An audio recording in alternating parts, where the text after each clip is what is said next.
Welcome back to Xlibris with your host, Steve Jorgensen. Greetings for Xlibris On Air. This is J. Douglas Barker. Our book is titled Creative Living Series. Is Your Husband Not Married? A question mark behind that. And then the subtitle, one that I need to read in depth, What Every Man Should Know About Women. Our guest joining me from Queens, New York is Dr. Catherine D. Weathers, author. Welcome to the program.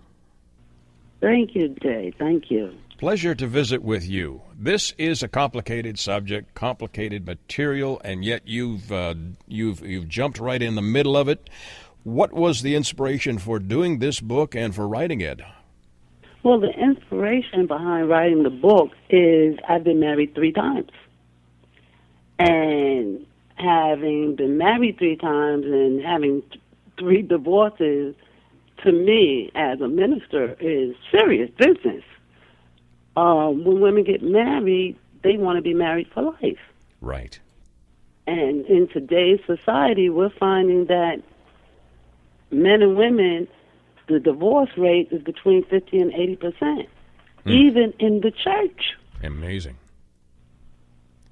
So it's horrifying. So you wanted to share your personal story then in this book, and also the pitfalls, I guess, of marriage. The title has got me a little confused. Not confused, but challenged. Is your husband not married? What does that mean, and how did you come up with that concept? Well, okay. I wrote the book, and in writing the book, I wrote the book first, and I did not have a title. And I was praying about a title for the book, and I went to a restaurant, and while I was in the restaurant, a man came up to me and said, "Is your husband not married?" And I said, "Great title." Great title. So, yeah, what did he mean by that, or what do you think he meant by that? Looking at me, and he felt that I was a beautiful woman.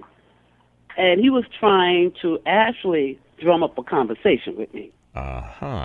Interesting approach. I don't think I would use that personally. I would end up probably in the hospital if my wife found out. But that is unique. Yes. So that's where the title of the book came. Who did you hope to reach with your book and with the contents? Well, I really wanted to reach the men. Because I believe a lot of men need help with women. They feel women are kind of complicated. Well, you can get an amen from this corner, that's for sure. Yeah, women are complicated. Yes. But basically, we think we're simple. We think the men are complicated. Mm-hmm. You know?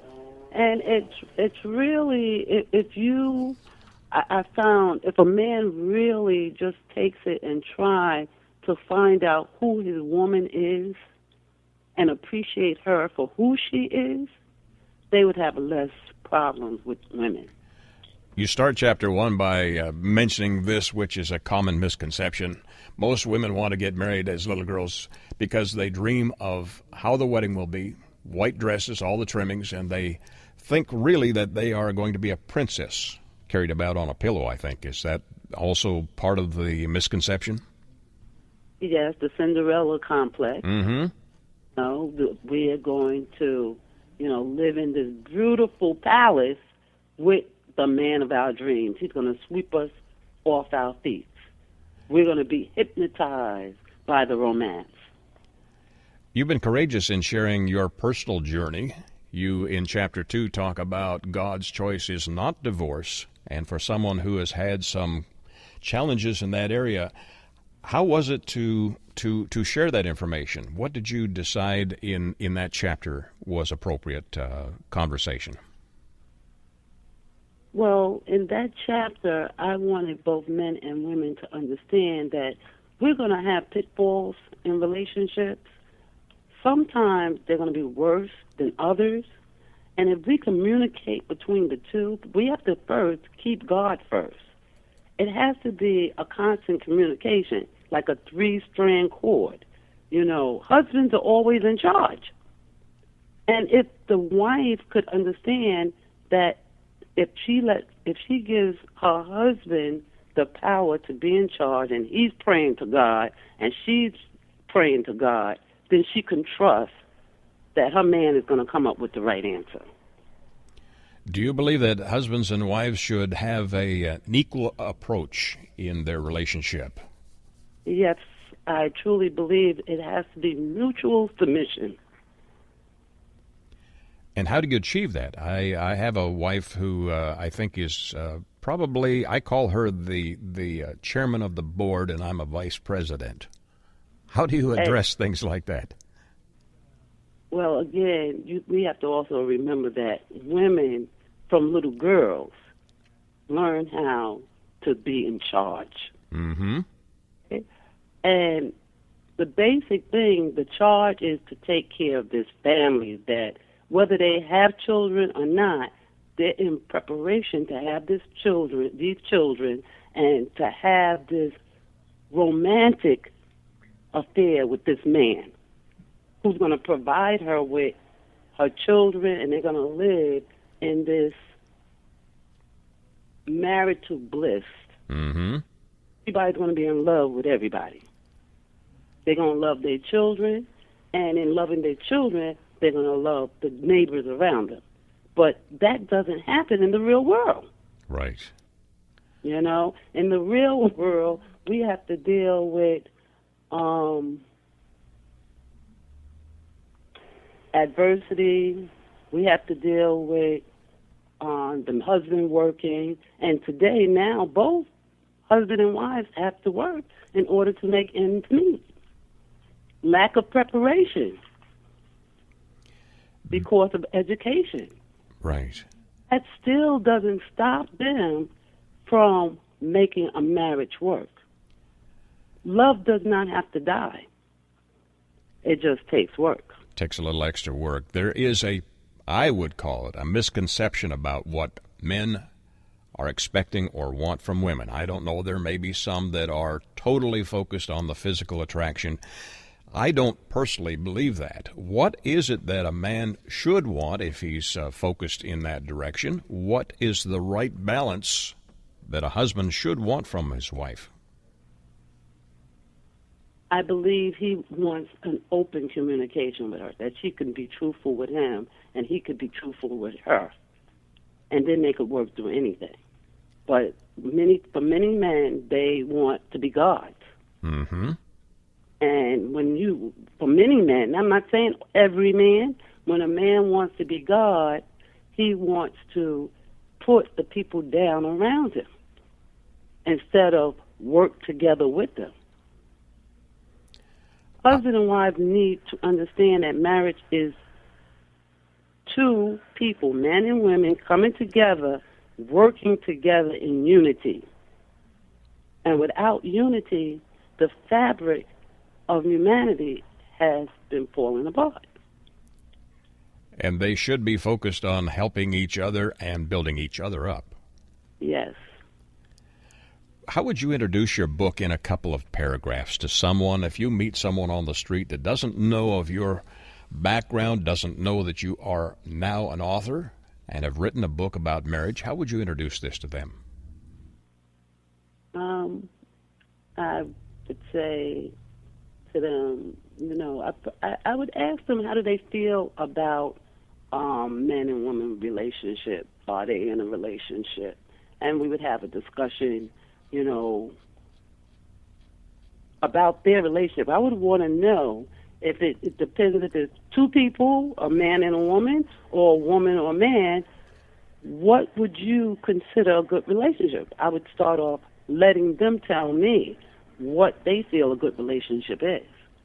And then I guess I would then throw in, how does God come into play in your relationship? Yes. I've learned without God in a relationship, we find many of the relationships falling apart. Do you think the style of your writing makes it appropriate possibly as a study book or study guide in a marriage counseling situation? Yes, I believe it could be. Either way, I think two people who are working on a relationship can use this book as a study guide to build on their relationship, or you could take it into a group, and the group can benefit from it. You have described the male role in 5 different ways. You call the beginning role as malehood, then boyhood, manhood, husbandhood, and fatherhood. Describe husbandhood for me. Husbandhood is once a man has built his, I want to say, empire. Now, his empire doesn't have to mean he's a millionaire. It means that he's stable enough. He has a place to live, some place to bring a wife to. And once he's established, he's got a job, he has an apartment, for some men they need a car, and he has a woman in his life that he feels, this is it. This is the one for me. And he decides to get married. They get married, and he's now a husband who's prepared to share his life with her and share everything with her. You describe marriage in I think, a very succinct and distinctive manner. Marriage is for the mature. And also, the purpose of marriage is teamwork. Those are key elements. And you also talk about priorities in marriage and expectations. Some individuals enter into marriage with expectations that are not realistic, and you've addressed those in your book. Were there some challenges in getting this completed, Doctor? Oh, really? I think my experience in 3 bad marriages, and although I'm saying they were bad marriages, they really weren't bad. They were a challenge, and that's pretty much a lot of it is what the book is based on. Because as I look back, I saw that the marriage could have worked.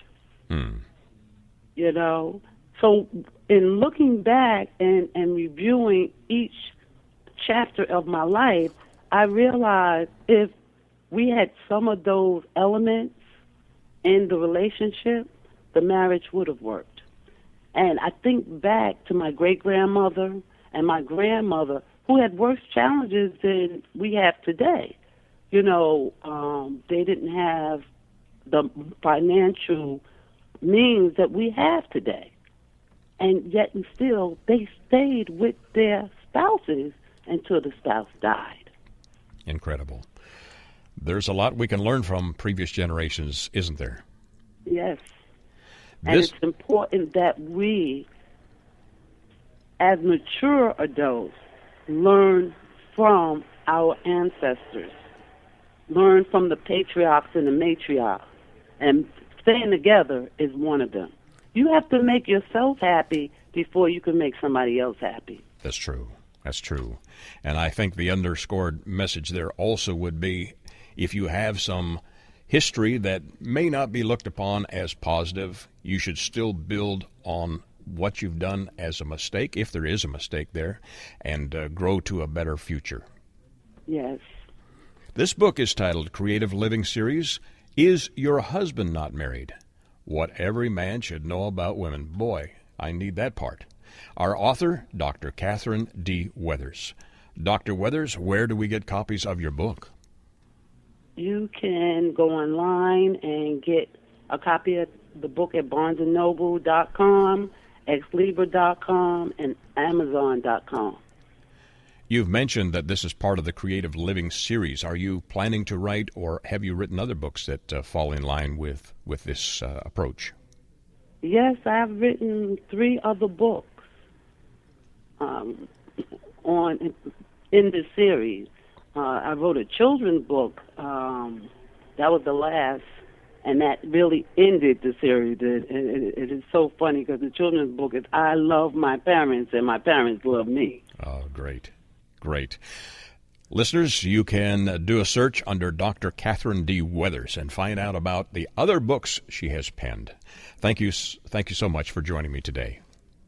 Thank you for having me. pleasure. For Xlibris On Air, this is J. Douglas Barker.